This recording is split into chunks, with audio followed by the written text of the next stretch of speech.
அனைவருக்கும் வணக்கம். இன்னைக்கு நான் உங்களுக்கு ஒரு அழகான கதை சொல்ல போறேன்.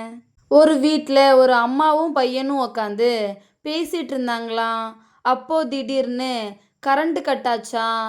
உடனே அந்த அம்மா அவங்க பையன்கிட்ட போய் மெழுகுவத்தி ஏத்திட்டு வாப்பா அப்படின்னு சொன்னாங்களாம்.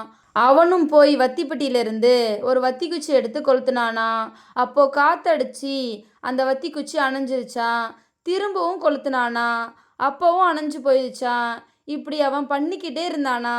கடைசியா வத்திப்பெட்டியில ஒரே ஒரு வத்தி குச்சி மட்டும்தான் இருந்துச்சான். அவங்க அம்மா இதை பார்த்துட்டு, இந்த கடைசி குச்சியிலையாவது இந்த மெழுகுவத்தி ஏத்திடுவியாப்பா அப்படின்னு கேட்டாங்களாம்.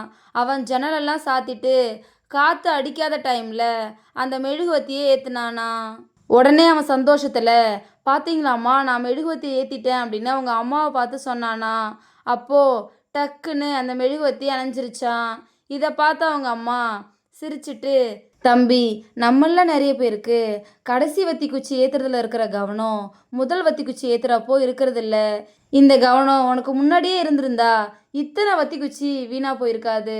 இப்படி நம்ம இருட்டில் உக்காந்துட்டு இருக்க நிலைமையும் வந்திருக்காது. தம்பி, வாழ்க்கையில் எந்த விஷயமா இருந்தாலும் சரி, முதல்ல வர வாய்ப்பை கடைசி வாய்ப்பாக நினச்சி போராடினா கண்டிப்பாக நீ முதல் வாய்ப்புலேயே ஜெயிச்சிருவ. அதுவே இந்த வாய்ப்பு போனால் என்ன, நம்மக்கிட்ட தான் நிறைய வாய்ப்பு இருக்கே அப்படின்னு யோசிச்சின்னா கடைசியில் இந்த அணைஞ்ச மெழுகுவத்தி மாதிரி தான் உன்னோட வாழ்க்கையும் மாறிடும் அப்படின்னு சொன்னாங்களாம். இதோட இந்த கதை முடிஞ்சிருச்சு. இந்த கதை உங்கள் எல்லாருக்கும் பிடிச்சிருக்கும் நம்புகிறேன். இன்னொரு அழகான கதையில் நாளைக்கு சந்திப்போம். நன்றி.